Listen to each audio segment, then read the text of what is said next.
अपनी योग्यता के आधार पर इस मंच पर आकर अपनी उपस्थिति दर्ज करवाई है। मैं उन तमाम बच्चों को, तमाम उन भावी भविष्य को वंदन और अभिनंदन करते हुए बहुत बहुत बधाई देना चाहता हूँ। तमाम मेरे बहन भाइयों को कहना चाहता हूँ कि ये समाज चित्र और चरित्र को बनाने वाला समाज है। जब आप अपना चित्र तैयार कर लेंगे और जब इस चित्र के ऊपर किसी प्रकार की काली नहीं पोती जाएगी, तब यह समाज आपके चरित्र का हनन करेगा और उस मौके पर आपको सावधान रहते हुए अपने चरित्र का निर्माण करते हुए सबसे ज्यादा जरूरी कोई चीज है तो वो संयम की जरूरत है। आप अपनी आकांक्षाओं और महत्वाकांक्षाओं पर किस प्रकार से नियंत्रण रख सकते हैं। मैं तमाम भावी पीढ़ी को संबोधित करते हुए कह रहा हूं कि आप अपनी महत्वाकांक्षाओं को और अपनी आकांक्षाओं को किस प्रकार से नियंत्रित रख सकते हैं, उसके ऊपर आपका भविष्य निर्माण तय करेगा। रामायण के पात्र में से एक छोटा सा पात्र मैं आपके बीच में रखना चाहता हूं।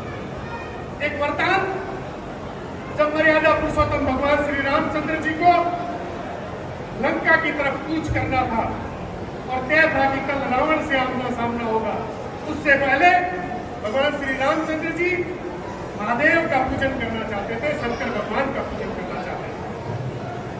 उन्होंने ब्रह्मा के पोते जामवंत जी के पास जाकर कहा कि जामवंत जी, मैं महादेव की पूजा करना चाहता हूँ, शंकर भगवान की पूजा करना चाहता हूँ। हालांकि ये अलग बात है कि शंकर भगवान मेरे इष्ट हैं, मैं शंकर की पूजा करता हूँ, शंकर मेरी पूजा करते हैं। परंतु आज इस जंगल के अंदर मुझे उस पूजा को संपूर्ण कराने के लिए एक पंडित की जरूरत है, जो न केवल सेव्य हो, शिव को मानने वाला हो, बल्कि वैष्णव भी होना चाहिए, वैष्णव पे भी विश्वास रखने वाला पंडित होना चाहिए। जामवंत जी कहते हैं कि इस जंगल के अंदर ऐसा पंडित महाराज आपको नहीं मिलेगा, परंतु हाँ, मेरी नजर में एक पंडित है जो सेव्य की पूजा करता है, शिव का आराधक भक्त है और वैष्णव में भी विश्वास रखता है। परंतु मुझे इस बात की शंका है कि क्या वो आपकी पूजा को स्वीकार करेंगे। भगवान श्री रामचंद्र जी कहते हैं कि बताइए कौन है ऐसा पंडित। बोले लंकापति राजा रावण खुद है, वो अगर पंडित बनते हैं तो आपकी पूजा संपूर्ण रूप से पूर्ण होगी। रामचंद्र जी कहते हैं कि एक बार प्रयास तो करिए। उनके नाना पुलस्त्य ऋषि जो थे, मुनि जो थे, वो आपके मित्र थे, एक बार प्रयास करिए, आपकी बात को शायद ना टाले। जामवंत जी कहते हैं ठीक है, मैं कोशिश करता हूँ। और जामवंत जी तुरंत लंका की तरफ जाने के लिए अपना मन बनाते हैं। राजा रावण को जब पता चलता है कि जामवंत जी लंका की तरफ बढ़ रहे हैं, अपने तमाम सैनिकों को कहते हैं कि दादा जामवंत आ रहे हैं, लेकिन कोई उनसे प्रश्न मत करना, सीधे लंका के राजभवन तक लेकर आना है। यह कहते हुए लंका के दरवाजे के ऊपर खुद खड़े हो जाते हैं। जामवंत जी जब वहां पर दरवाजे पर पहुंचते हैं तो लंकापति रावण उनको अभिनंदन और आदर भाव से प्रणाम करते हुए कहते हैं कि हे पितामह, आज आपको आने की क्या जरूरत पड़ गई, मुझे बुला लेते। मैं भावी पीढ़ी से कहना चाहता हूँ, इस 1-2 मिनट की बात को ध्यान से सुनिएगा। सैनिक अपनी आकांक्षाओं और महत्वाकांक्षाओं को किस प्रकार से नियंत्रित करना चाहिए, इस बात का यहाँ से अंदाजा आपको लग जाएगा। कहते हैं पितामह, आपको आने की क्या जरूरत थी, मुझे आदेश भिजवा देते। जामवंत जी कहते हैं कि मुझे बड़ी प्रसन्नता हुई, आपका आतिथ्य भाव देखकर मैं बहुत खुश हुआ। ऐसा कहते हुए राजभवन की ओर लंकापति रावण जामवंत जी को लेकर जाते हैं और कहते हैं कि बताइए पितामह, आपके आने का उपलक्ष्य क्या है। तब जामवंत जी कहते हैं कि हे नरेश, मेरे तो जजमान हैं, वो जजमान शंकर की पूजा करना चाहते हैं, क्या उनके पुरोहित बनोगे। रावण कहते हैं कि जहां तक मेरी जानकारी है, कहीं वो आपके जजमान अयोध्या के निर्वासित राजकुमार राम और लक्ष्मण तो नहीं है। जामवंत जी कहते हैं बिल्कुल वही है, क्या तुम पुरोहित बनोगे।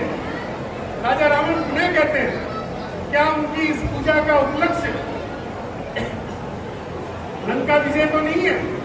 बोले बिल्कुल है, क्या तुम पुरोहित बनोगे। रावण कहता है कि असली पांडित्य ही वो है जिसमें अगर दरवाजे पर भी किसी पंडित को पूजा के लिए आमंत्रित किया जाता है तो भी मना नहीं कर सकते, आप आमंत्रित किया जाता है तो भी मना नहीं कर सकते। आप तो मेरे राजभवन में बैठकर मुझे आमंत्रित करो अवश्य। बताइए कब पूजा करनी है? लंकापति रावण नवग्रहों को अपने पास बुलाकर पूछते हैं कि ये पूजा कब होनी चाहिए। नवग्रह अपना व्यवस्था देखकर बताते हैं कि कल सुबह 5:30 बजे ये पूजा होनी चाहिए। तो 5:30 बजे का हवाला देते हैं राजा रावण। जामवंत जी को कहते हैं कि मैं ठीक 5 बजे सुबह पहुंच जाऊंगा, जजमानों को कहिएगा कि तैयार रहे। रावण अपने भवन की तरफ जब जा रहे होते तो जामवंत जी कहते हैं कि आचार्य पूजा के अंदर, क्योंकि अब राजा रावण आचार्य बन चुके थे, पूजा के अंदर क्या क्या सामग्री की जरूरत पड़ेगी, क्या क्या व्यवस्था करनी पड़ेगी। रावण कहते हैं कि जंगल के अंदर, आपके जंगल में जो जजमान है उनके पास क्या सामग्री होगी बताओ। लेकिन आचार्य का परम कर्तव्य बनता है कि वो तमाम सामग्री खुद लेकर आए। जितनी व्यवस्था आपसे हो सकती है वो करिएगा, बाकी की व्यवस्था मैं लेकर आऊंगा। जामवंत जी के जाने के बाद रावण अपने बेटे मेघनाथ से कहते हैं कि अशोक वाटिका जाओ और सीता माता को जाकर कहो, सीता को जाकर कहो कि हम तुरंत आपसे भी मिलना चाहते हैं।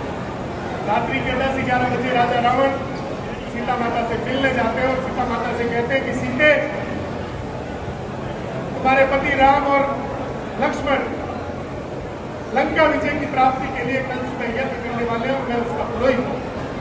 परंतु जैसा कि मुझे पता है कि जजमान अगर शंकर भगवान की पूजा करता है, अगर वो विवाहित हो तो पत्नी उसके पास बैठनी चाहिए, लेकिन तुम तो यहाँ हो। इसलिए मैं तुम्हें आदेशित करता हूँ कि कल सुबह 4 बजे नहा धोकर नए वस्त्र पहनकर तैयार रहना। मेरा बेटा मेघनाथ रथ लेकर आएगा, रथ में बैठ जाना, कथा में चलना, पूरी पूजा में पास बैठना और जैसे ही पूजा समापन हो जाए इसी रथ में बैठकर वापस आ जाना। इस बात का ख्याल रखना कि लंका मुक्ति केवल और केवल शंकर भगवान की पूजा मात्र है। आप कल्पना करिए कैसी रामायण, कैसा कैरेक्टर है, क्या रावण, क्या राजा राम, क्या लक्ष्मण, क्या सीता माता जानकी।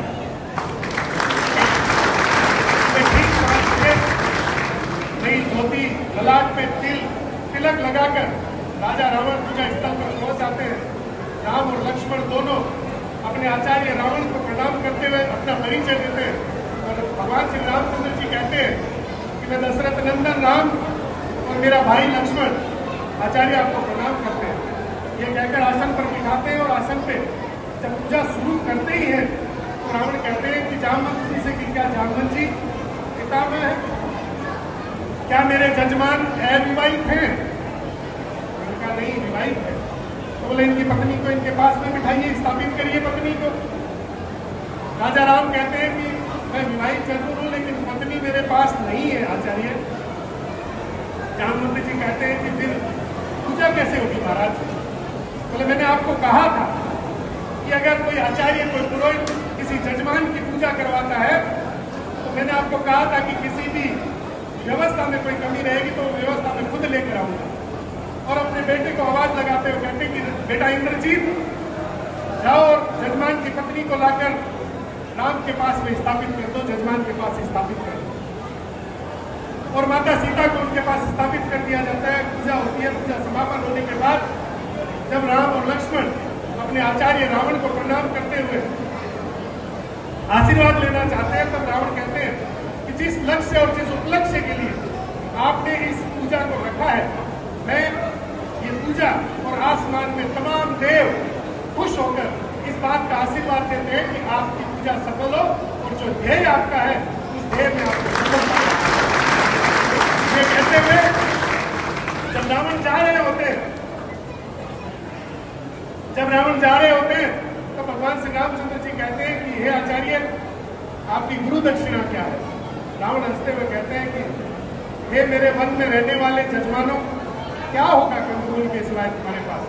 जिसके पास कुबेर का रथ हो, जिसके नवग्रह उसके पांव के नीचे रहते हो, शनि को तुम्हें पांव के नीचे रखना, उसको तुम्हारे पास देने की दिशा हो ना हो, लेकिन मुझे गुरु दक्षिणा बताकर चाहिए। रावण ने कहा कि बस मैं इतनी दक्षिणा मांगना चाहता हूँ कि जब मेरा अंतिम समय आए तो मेरे ये दोनों जजमान मेरे सामने खड़े रहने चाहिए। और अगले दिन रावण का पार्थिव शरीर समापन कर रहा हूँ 30-40 सेकंड। अगले दिन राजा रावण का पार्थिव शरीर जमीन पर पड़ा रहता है। चारों तरफ सन्नाटा है। भगवान श्री रामचंद्र जी समुद्र के किनारे किसी पेड़ के नीचे व्याकुल होकर बैठे और मन में सोच रहे हैं कि आखिर ये खून खराबा क्यों हुआ, आखिर ये असुविधा क्यों हुई। इस बात को लेकर सोच रहे होते हैं कि माता मंदोदरी का वहां आना होता है। मंदोदरी रावण को देखकर विलाप करती हुई कहती है कि कौन है, कहाँ है वो व्यक्ति जिसने पूरे विश्व के ऊपर अपनी विजय पताका फहराने वाले का वध कर दिया। मैं उसे देखना चाहती हूँ। सबने इशारा करके कहा कि वो बैठा वहां। तो वन के एक व्यक्ति राजा राम जहाँ पर बैठे थे, मंदोदरी का वहां जाना होता है।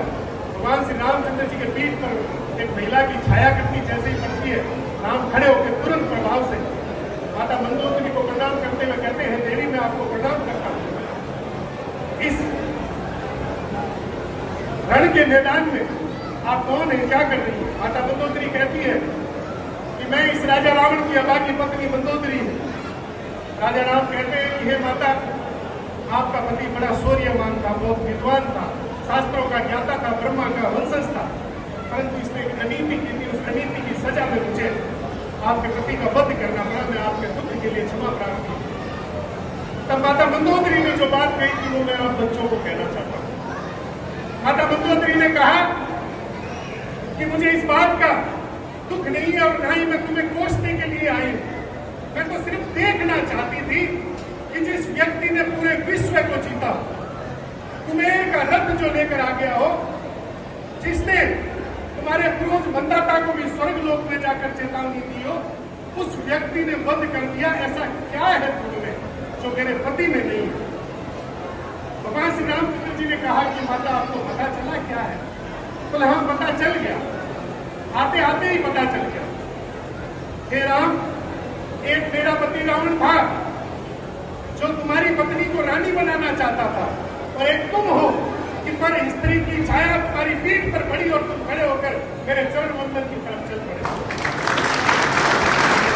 एक मेरा पति था जिसके पास सब कुछ होने के बावजूद भी जो प्राप्त था वो पर्याप्त नहीं था, और एक राम तुम हो जो कुछ प्राप्त है वही तुम्हारे लिए प्राप्त है। यही तुम्हें रावण से अलग करता है, यही तुम्हें मानव से अलग करता है। यही संयम और यही व्यवस्था हमें आज के टाइम में सीखने की जरूरत है। मैं विशेष अनुरोध के साथ मेरी तमाम भावी पीढ़ी को कहना चाहता हूँ, हमारा दौर, हमारा समय किस व्यवस्था में गुजरा, कैसे गुजरा, वो महत्व नहीं रखता है। महत्व ये रखता है कि रामायण में जो टाइम मैनेजमेंट, जो मनी मैनेजमेंट और जो IIM में अभी बच्चों को सम्मानित किया जा रहा था, मैं उन तमाम IIM के बच्चों को कहना चाहता हूँ कि IIM भी आपको वो पढ़ाने में कहीं ना कहीं फीकी पड़ेगी, चाहे रामायण आपको अपने जीवन को आगे बढ़ाने के लिए जिस प्रकार से कर्तव्यनिष्ठ होकर आगे बढ़ने के लिए प्रेरित करेगी।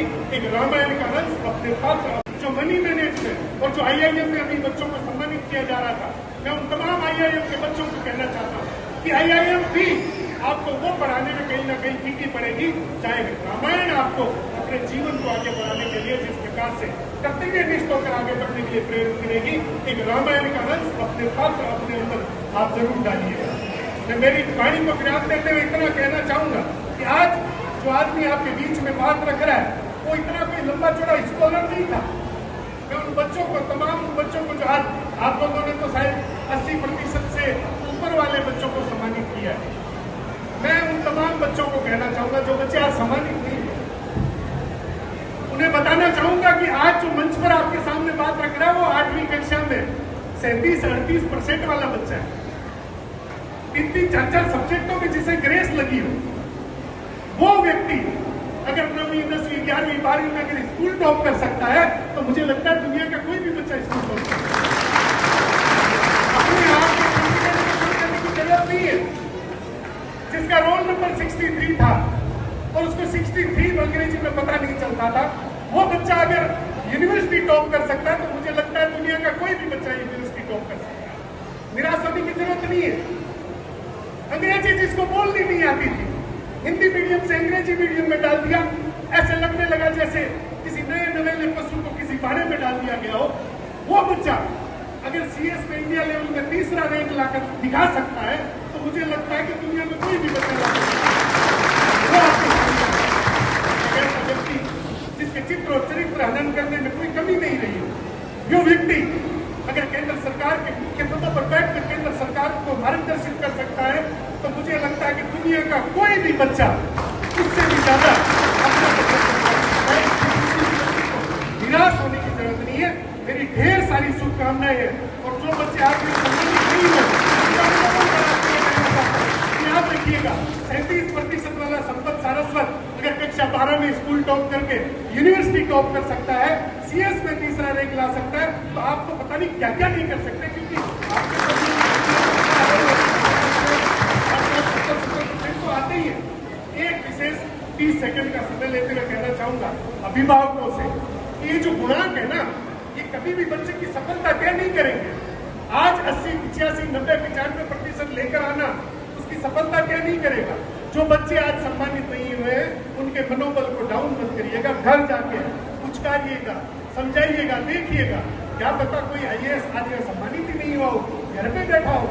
हमें आज कहीं ना कहीं निखिल धावनिया जैसे बच्चे को प्रेरक बनाना चाहिए। बच्चा बड़े भी जाकर किस प्रकार से आईआईएम के नगर पर पहुंचा है, ऐसे बच्चों के मार्गदर्शन जिस प्रकार से उन्होंने अपनी चुनौतियों को स्वीकार करते हुए आगे बढ़े, ऐसे बच्चों को मार्गदर्शक बनाने की जरूरत है। एक बार पुनः तमाम लोगों का इतने छोटे से अगले से आदमी को दिया, बहुत बहुत धन्यवाद, बहुत बहुत धन्यवाद।